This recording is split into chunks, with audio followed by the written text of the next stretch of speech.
Hey guys, how you doing today? Just finished burrito. I got tomorrow off. So the day before a day off is usually burrito day. Bit chilly out, so I might pause this video, put my gloves on. I'm foolishly starting this without my gloves, but we'll see. I'm a Manitoba boy, right? Anyway, what I want to talk about in this video is the YouTube algorithm. Specifically, is the YouTube algorithm tilted to the right? Or is the YouTube algorithm fascist? This comes up a lot in leftist circles and in leftist conversation, I find, where there's a suspicion, an underlying suspicion on the left that the YouTube algorithm is tilted to the right. My own personal experience sort of adds to that suspicion. I've had a video removed recently because I was speaking about a right-wing issue, not necessarily speaking out against it, but definitely not speaking in favor of it. Also, almost every single time I end up on YouTube, it recommends right-wing speakers to me. It used to be figures like Sam Harris, when the New Atheists had credibility, and then recently it's been Jordan Peterson. Peterson still crops up, even though I feel like Peterson has largely been discredited, frankly, even by his own life. Like, I mean, do what I do, live perfectly, I end up in a coma because I don't know how to eat my vegetables. Like, this is the Jordan Peterson story. But, so the question really is YouTube tilted to the right? And I've done some investigation. I've done some investigation on the algorithm, right? Because the algorithm is what makes YouTube function. There's too many videos for individuals to do anything, right? Like, I appealed my video, which presumably means that a person is going to look at it. And it's going to take weeks before I hear back, right? And at the time, until then, like, I've actually come to realize, like, oh, clearly what happened is that I made a video about QAnon, put a hashtag QAnon in it, and a bunch of people who are QAnon, like who are QAnon supporters, saw it and probably reported me because I'm not a true believer, and I kind of spoke not out against them, but definitely said some negative things. And so the algorithm took my video down because a bunch of people reported me, right? So I'm appealing it, and it's going to take weeks because it's a human being, right? To see it and see that I'm not harassing these people. I was actually reaching out to them with, well, simultaneously, like, acknowledging that what they're doing is a conspiracy theory, right? And so I hope that I'm going to have that warning removed. That's what I hope is going to happen when a human sees what's going on and sees the context of what's happening. But the algorithm, it doesn't work that way, right? The algorithm is just kind of, it's a robot. It's been programmed with specific ways to think. And if it was programmed to share fascist videos, it'd be obvious. You could look at it and you could say, like, yeah, this has been programmed so that, like, Nazi propaganda or far-right ideas or alt-right ideas get spread around more. Sorry, guys. I'm, like, really struggling with my voice today. Goodness. Apologies. Turns out I'm a human after all. Who knew? So, the algorithm only cares about three things. It cares about what you put in your description. That's your hashtag, what's your video about. That's its first clue for what to use to show to people, right? And then it only cares about click-through rate. So how many people are actually clicking on your video. And that trigger, if a lot of people are clicking on your video, that triggers it to show it to more people. And then how long are people watching your videos? And if it's good, if it's a good amount of time, that triggers it to continue showing it to people. And that's how videos become viral, right? You start with a good description, that gets the right type of people watching it. It spreads around, that it shows it to people. More people click the link, they watch it, and if they watch the whole thing, or if they watch a good portion of it, it keeps spreading it, right? That's how it spreads. And that's it. Like, that's it. There is no underlying basis.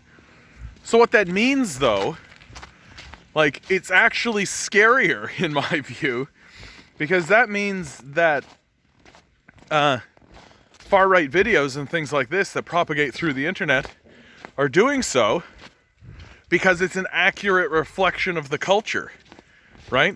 That these right-wing videos that you constantly see circulating through the internet are just simply popular. People just like them, right? And I do think there's, to take the edge off of that idea a little bit, because it's kind of scary to think that, like, oh, we actually just live in a society that is far right. To take the edge off of that a little bit, I do think that there is some truth in the idea that, like, left-wingers tend to go out and seek sources outside of their own little bubble, right? I think that that's true. Like, we grew up not reading the Communist Manifesto because our education system didn't permit it and actively censored it from us.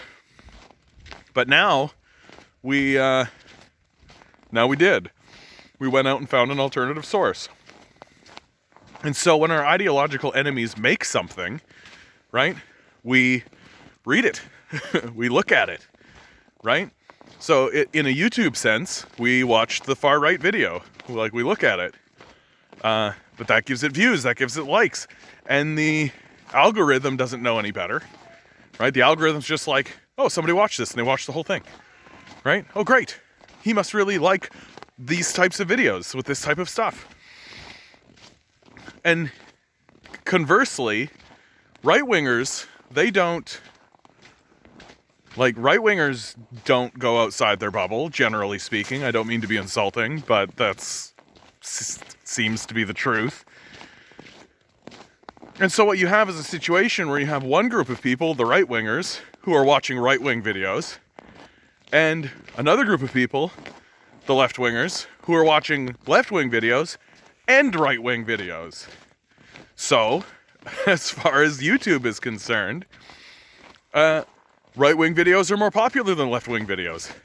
Because they are. Because it doesn't know why you're watching anything. It doesn't care why you're watching it. All it knows is that you are watching it. And so, if you watch the right-wing videos, it's going to show you more right-wing videos. And because there's more people watching right-wing videos, because right-wingers watch right-wing videos, but they don't watch left-wing videos, then more people see right-wing ideology and right-wing videos. And then there's another layer of this that I think is really true, which is that right-wing videos are far more interesting than left-wing videos, right? Right-wing speakers are usually more passionate, more emotionally invested, more forceful, more certain, right? Right-wingers tend not to deal too deeply in nuance, and so it allows them to speak with a conviction and a certainty that comes with things like, you know, believing that Jesus Christ is coming back at any moment, right? If you have certainty in that belief, you can have certainty in lots of beliefs, right? Right? You can have certainty in lots of things. And that's what people crave, is certainty, right? And right-wing videos are full of guns and explosions and fast cars and beautiful women, right? Like, and beer and booze and like all the cool stuff that we like, right?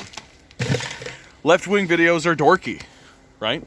They're full of they're full of like charts and graphs and you know, some old guy with white hair giving a lecture that takes an hour and 15 minutes, and while he's complaining about the quality of the microphone and all of this kind of stuff, right? Like, that's left-wing videos. Like, leftists, in terms of the content that they create, are far behind right-wingers, right? And I think there's good reason for that, right? Like, the right wing has enjoyed decades and decades of being culturally dominant. That if you're a right-winger, you are pretty culturally safe. Like, the worst thing you're going to get called is kind of a dummy, right? That's it. But you're not going to have your door kicked in. You're not going to be kidnapped, right? You're not going to be blacklisted. You're not going to have Senate hearings on whether or not you know or have you ever been involved in the Communist Party, right? There's been no McCarthyian hearings regarding right-wing ideologies in America last time I checked. Even after World War II, they didn't do anything to even talk about, hey, maybe is there fascism in America? It just disappeared. It just didn't happen. No, of course there isn't. We're America, right? Yeah, okay. And so it's dangerous to be a leftist. It's been dangerous to be a leftist for a long time, right? Right-wing government forces can come in and cause you problems, and they do. And it's also culturally disadvantageous, right? Because anyone over the age of 60 has been so heavily propagandized by anti-communist sentiment that to even talk about communism in a positive way, let alone to claim to be a communist, is socially disadvantageous, right? Like, you can't be, like, imagine trying to be like a capitalist CEO while simultaneously a communist. Like, it's simply not going to happen, right? So it's disadvantageous from like a capitalist financier survival standpoint. You've got to you have to make these concessions to your culture. You have to live in the sphere of, hard far-right capitalism, which is what has been the dominant ideology for a long time, 40, 50 years at least. And just now it's starting to be that you can kind of stand up. A figure like Bernie Sanders has made it so that we can at least claim to be socialist. Like, we can at least claim to be socialist. Here in Canada, it was always okay to be to claim that you were a socialist. It was always okay to be on that side. The NDP used to actually say that they were a socialist party. Recently, they've gotten rid of that moniker. Certainly, they're essentially a liberal party at this point, which is fine, given the climate that we live in.